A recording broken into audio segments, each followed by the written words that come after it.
Tonight on Newswatch, new regulations call for significant cutting of emissions. Plus, a college campus protests against the Israel-Hamas war spread worldwide. And a meeting with Chinese leaders leaves U.S. officials concerned. Newswatch starts right now.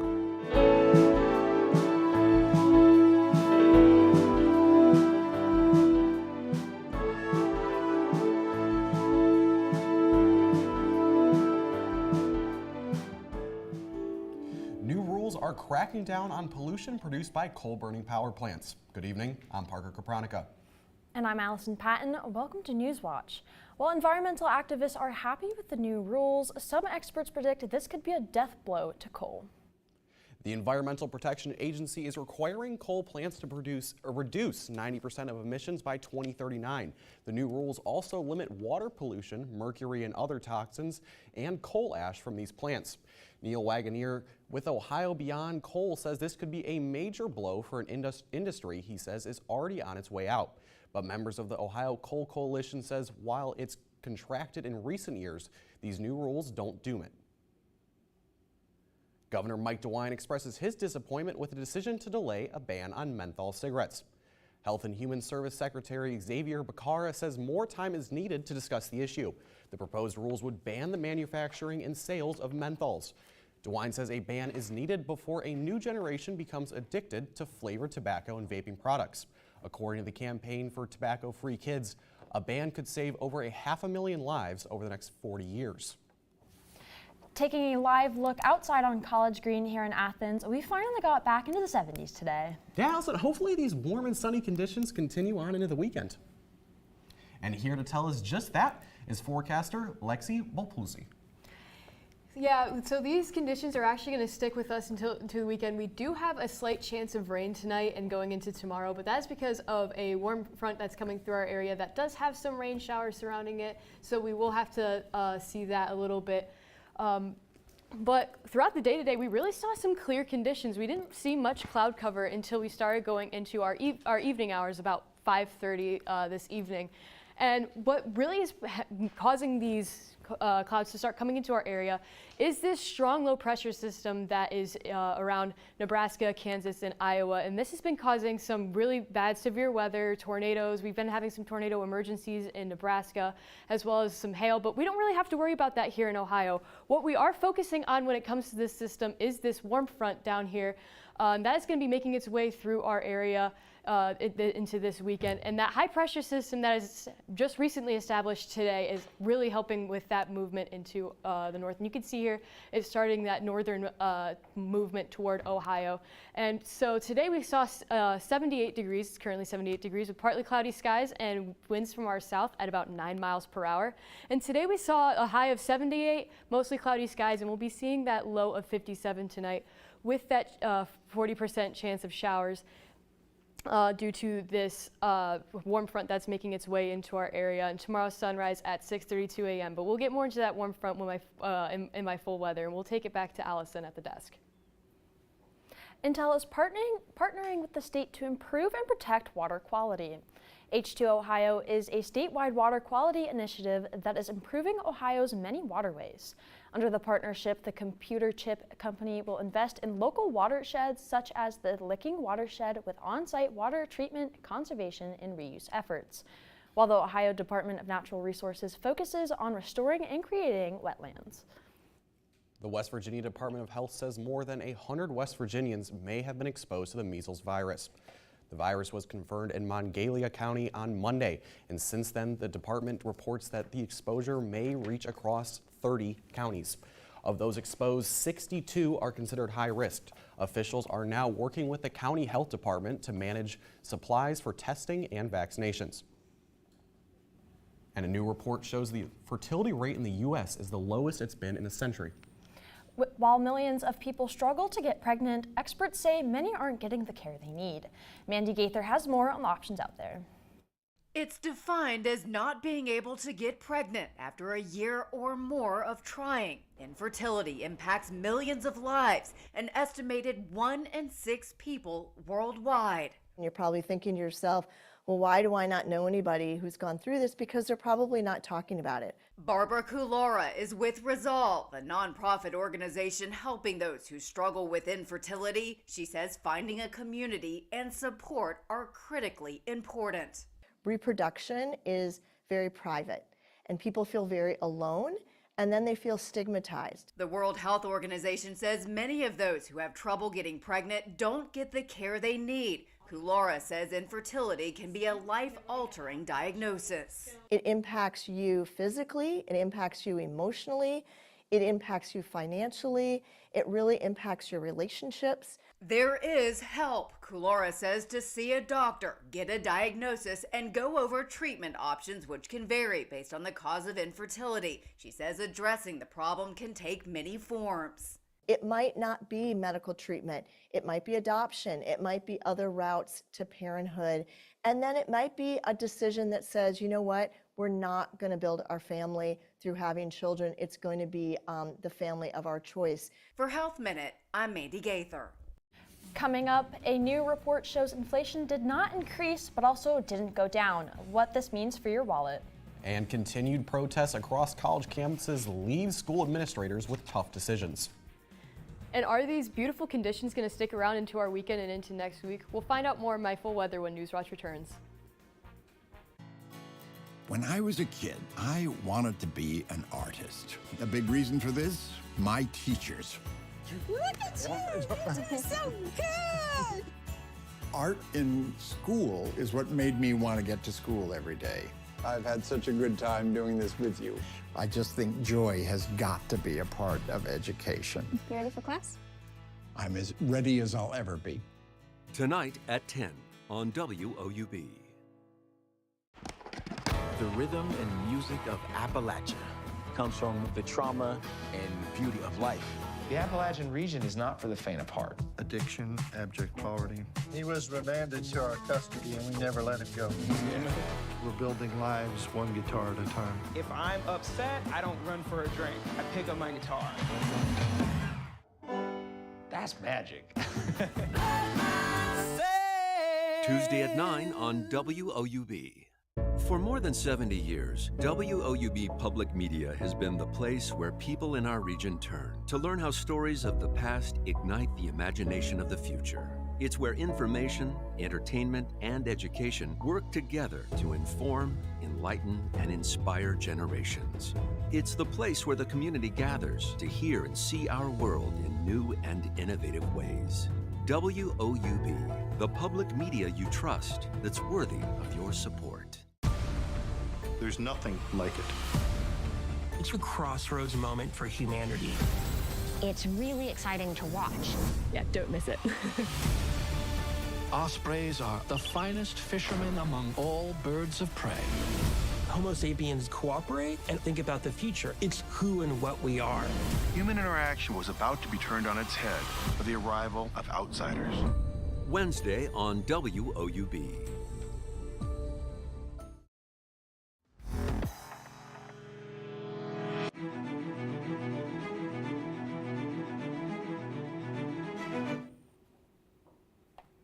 No notable relief in prices for consumers heading into the graduation and early summer travel season. A key inflation gauge shows it remains stubbornly high with prices hitting a plateau. Laura Aguirre has more on the latest numbers of the Federal Reserve is tracking. The latest key inflation gauge, watched closely by the Fed, is out. The Personal Consumption Expenditures Index, which measures the prices we all pay for goods and services, ticked up to 2.7% in March, edging past February's rate and higher than many economists predicted. High prices are to some degree reflecting the strong demand for all kinds of things that is consistent with a robust economy. On a monthly basis, prices were up slightly, 0.03%, unchanged from February's pace, still not the step down many people were hoping to see. We are fully committed to returning inflation to our 2% goal.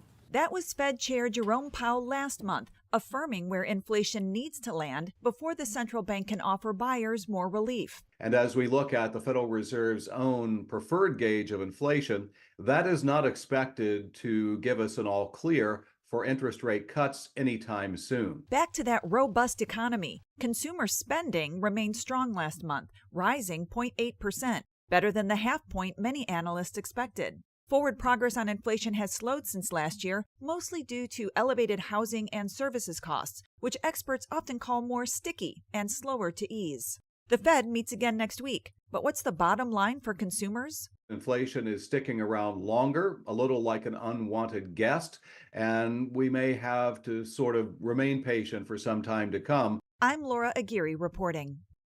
Amid stormy news for the U.S. economy, two tech companies are providing a silver lining.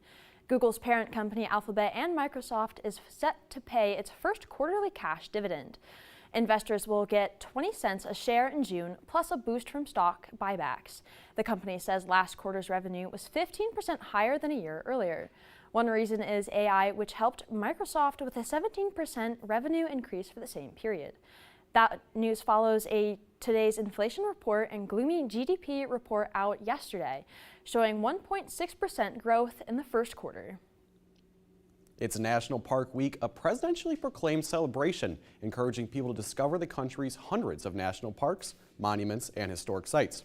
Post-pandemic desires to get outside brought renewed crowds to the national parks, and that trend is showing no signs of slowing down. Michael Yoshida has more on the new ways people can enjoy the parks.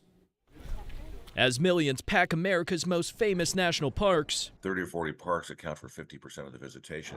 Enjoying the great outdoors can go from an escape to a traffic headache. If that continues, those places like Yellowstone, Yosemite, and Grand Teton are going to be overrun, and the very reasons that people want to go there will no longer exist because it'll be overcrowded and overused. That's why the National Parks Foundation and National Park Service are working to innovate, using technology to make sure people know about all 429 national park sites across the country. There are so many parks that offer some of the same sites and some of the same experiences that you might not think about. If you're looking for a big canyon like the Grand Canyon, maybe you want to try Canyon de Chelly or Black Canyon of the Gunnison. Of course, if you do visit that bucket list spot, the foundation and service are working on a new digital feature to highlight nearby destinations you may not know about. Using technology to put reminders and flag opportunities for people. If you're in Grand Canyon, there are a dozen places within a short distance that you can go visit. For those who can't travel, creating more online experiences is also a big focus, from animal tracking webcams to interactive live streams. It'll go right into the classroom, and the kids can actually ask the ranger or the scuba diver questions about what are we seeing here and what's that. In Washington, I'm Michael Yoshida reporting. Now, Lexi, for those going to a national park or maybe just a local park, what's the weather looking like for this weekend? What can they expect? Yeah, other than the possibility of a few showers tomorrow, we're going to have an absolutely beautiful weekend, especially with this warm front that's going to start coming through. We're going to see really, really nice temperatures as well as just beautiful weather in general. Now, currently here it is 78 degrees with partly cloudy skies and wind from our south about 9 miles per hour. And we didn't really see much clouds until until our evening, at 5:30 p.m. We started seeing some more clouds come into our area, and that is because of this low pressure system that is toward the Midwest, more in the heart of the Midwest, about Nebraska and Kansas and Iowa. And that low pressure system has been bringing a lot of storms. I've been seeing a lot of tornado warnings, tornado emergencies, hail reports as well. But what we're really worried about, not really on the severe side, we're worried more about some rain tonight, but we're really focused on that warm front that's going to be really nice coming into this weekend.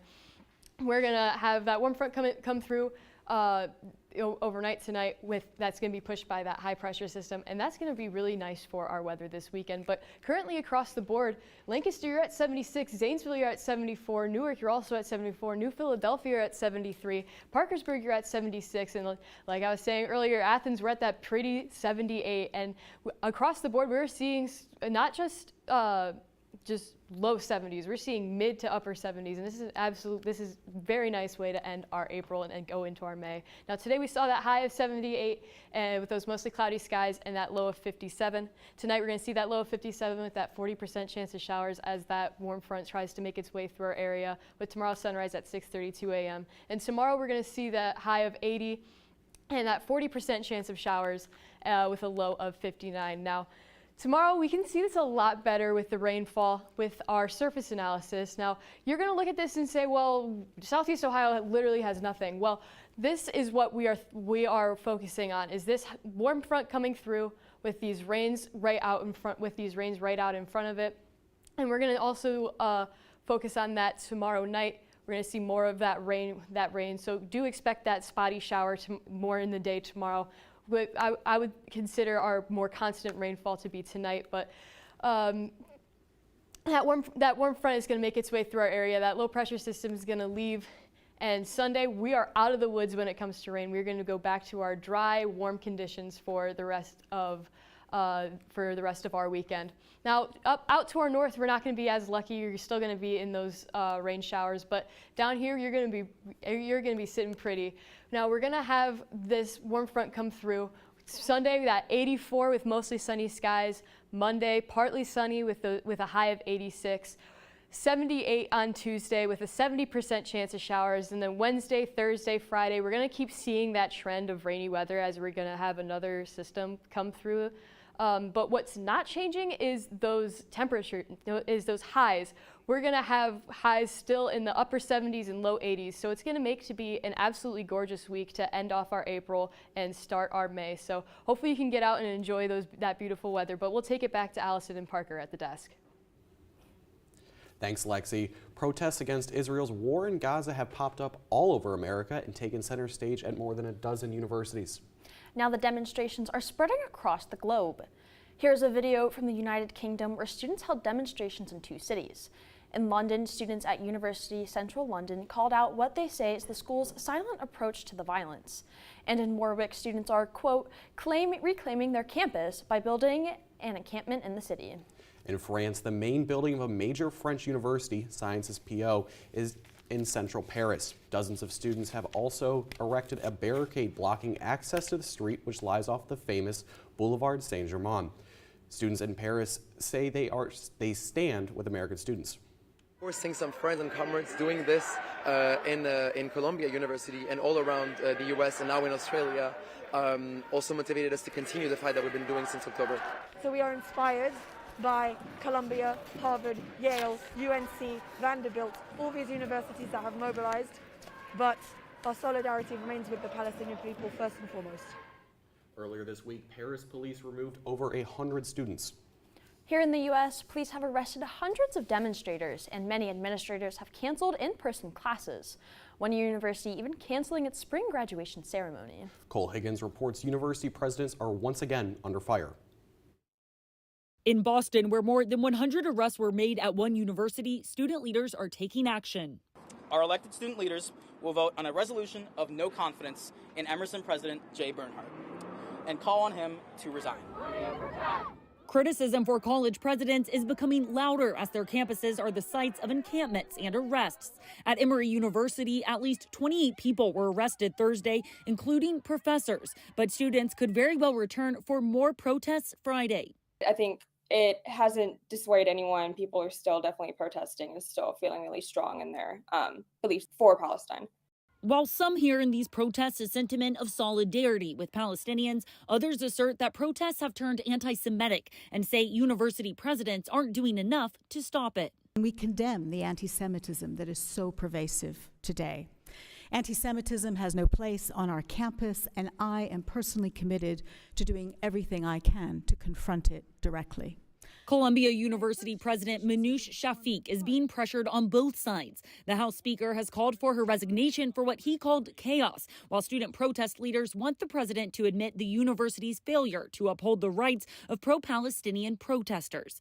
Columbia's Board of Trustees say they, quote, strongly support her. I'm Cole Higgins reporting. Here in Ohio, Ohio State University confirms 36 people were arrested at last night's protest on the South Oval lawn. One student organization says they feel the response by police was warranted. Next, tensions run high as the U.S. and China meet for a summit. And for the latest from Newswatch, follow us on Instagram, X, formerly Twitter, and YouTube.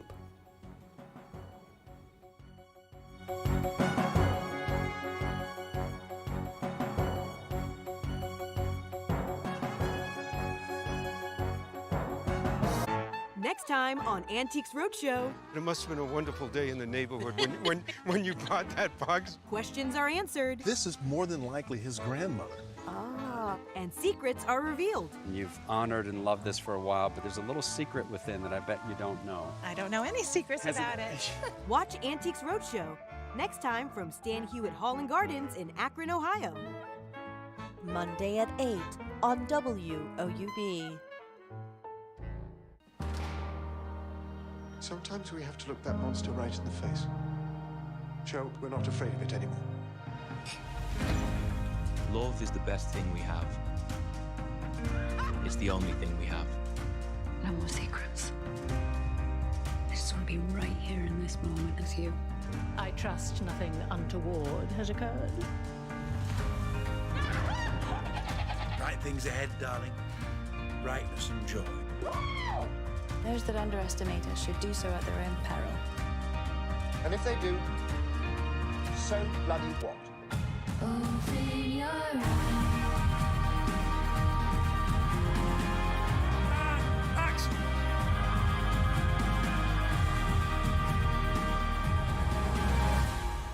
Best episode ever.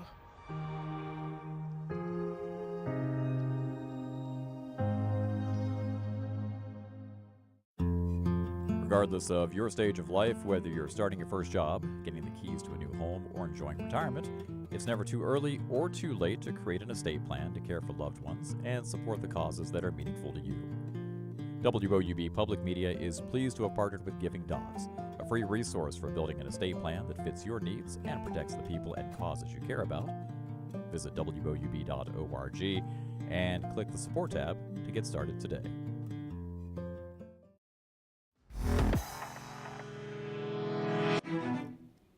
In New York today, the defense in former President Donald Trump criminal hush money trial finishes its cross-examination of the first witness in the case. Tabloid king David Pecker admitted in court to helping Trump by bearing embarrassing stories about him. Pecker says he ran negative articles about other candidates, including Hillary Clinton and Ben Carson.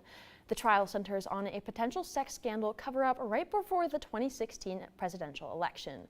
Prosecutors accused Trump of falsifying invoices, ledger entries, and checks to hide the reimbursement of hush money payments made to an adult film star.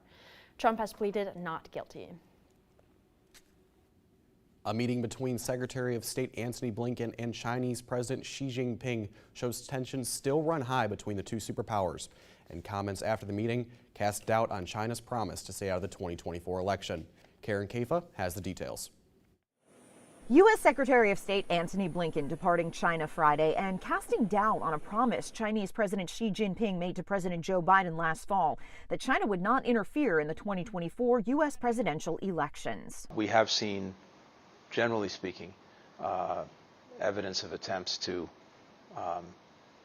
influence and arguably interfere, and we want to make sure that that's cut off as quickly as possible. Beijing has repeatedly said it does not interfere in U.S. elections. Blinken's three-day visit to China culminated in a meeting with Xi as the two global superpowers remain at odds on a number of key issues. Xi telling Blinken, quote, China and the U.S. should be partners rather than adversaries. On Wednesday, President Biden signed a $95 billion foreign aid package that included more than $8 billion for the Indo-Pacific region, including funds for Taiwan to bolster security against Chinese aggression, and more than $60 billion for Ukraine's fight against Russia. The Biden administration has been critical of Beijing for warm relations with Moscow amid the invasion, and Blinken reiterated U.S. concerns about China's supply of weapons components to Russia. Russia would struggle to sustain its assault on Ukraine without China's support. The foreign aid package also included a potential U.S. ban of the popular app TikTok if TikTok does not divest from Chinese parent company ByteDance. It's a move the Chinese government has said it strongly opposes. Blinken said Friday that TikTok did not come up in talks with the Chinese foreign minister. At the White House, I'm Karen Kafa. Still ahead, NASA releases new images to celebrate a major milestone for the Hubble telescope. But first, here's a look at what's coming up tonight on your public television station.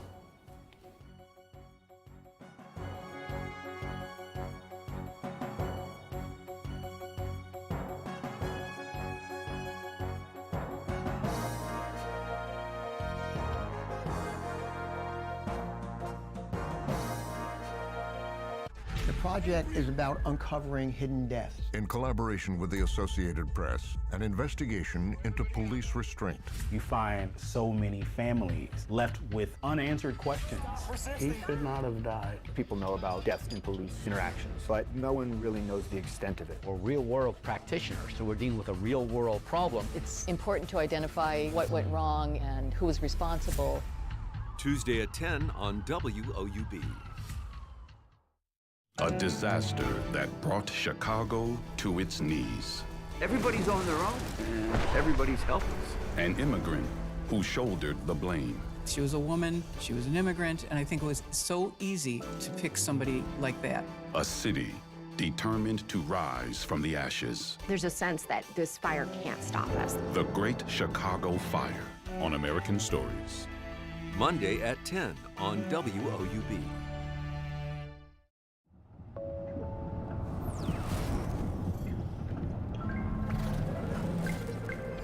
Stop skimming. Stop scrolling. Just listen. 100 years ago today, they walked away from the All you need in one place. every afternoon. Los Angeles, I fell in love with pinball 6 or 7 years ago. All Things Considered from NPR.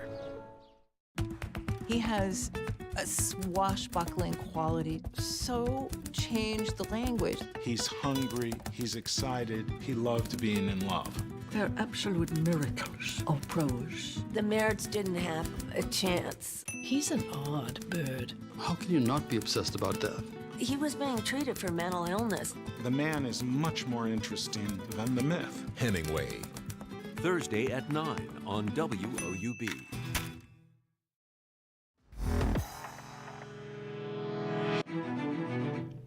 Finally tonight, check out this stunning new image of the glowing gas emitted by a dying star. The image of the Little Dumbbell Nebula with its unique namesake shape, was captured by the Hubble Space Telescope. NASA released the image to celebrate the 34th anniversary of the Space's observatory's launch in April of 1990. The Little Dumbbell Nebula is just one of 53,000 astronomical objects Hubble has observed over those 34 years. To date, the telescope has made 1.6 million observations. Astronomers around the world rely on the Hubble and its growing database to make new discoveries. I'm a weather nerd, so that's really cool. I've just now heard about that. Like, I'm a weather space nerd. I love that stuff. I think it's so cool. So hearing about that is awesome. You know, that's actually something I've always thought about going to visit the Hubble. You know, to get to go see the location, everything on that. I've always kind of thought about that, wonder what that'd be like. Speaking of, can we see the night stars this weekend? Yeah, so for the weather this weekend, it's going to be absolutely beautiful other than those showers that we're expecting tonight. But currently here is 78 degrees, with partly cloudy skies and winds from our south at 9 miles per hour. And tonight we can expect that low of 57 with that 40% chance of showers, and tomorrow's sunrise at 6:32 a.m. And tomorrow we can expect that 40% chance of showers as well as that high of 80 and that low of 59. Now we can see that a lot better with our surface analysis. That warm front comes through our area. We're going to get some of that rain, but by Sunday, that's basically going to be out of our area, and we're going to be enjoying a beautiful start to our week. Now, that warm front is going to really set in this weekend with tomorrow's high of 80, but especially on Sunday with the high of 84, and Monday with the high of 86. Tuesday, Wednesday, Thursday, Friday, when we round out our week, now we're still going to be in those upper 70s, low 80s, but we are going to start seeing some showers as we expect a system to start coming in. But I hope you enjoy your beautiful week and enjoy your beautiful start to your May. Thanks, Lexi. That does it for our broadcast this evening. Thanks for watching. For Lexi Bull-Pulsey, I'm Allison Patton. And I'm Parker Kapronica. Stay tuned for the PBS NewsHour. Coming up next, Newswatch will be taking a bit of a break and will return May 20th with more news from Southeast Ohio. In the meantime, you can find the latest news anytime at WOUB.org. Have a great weekend.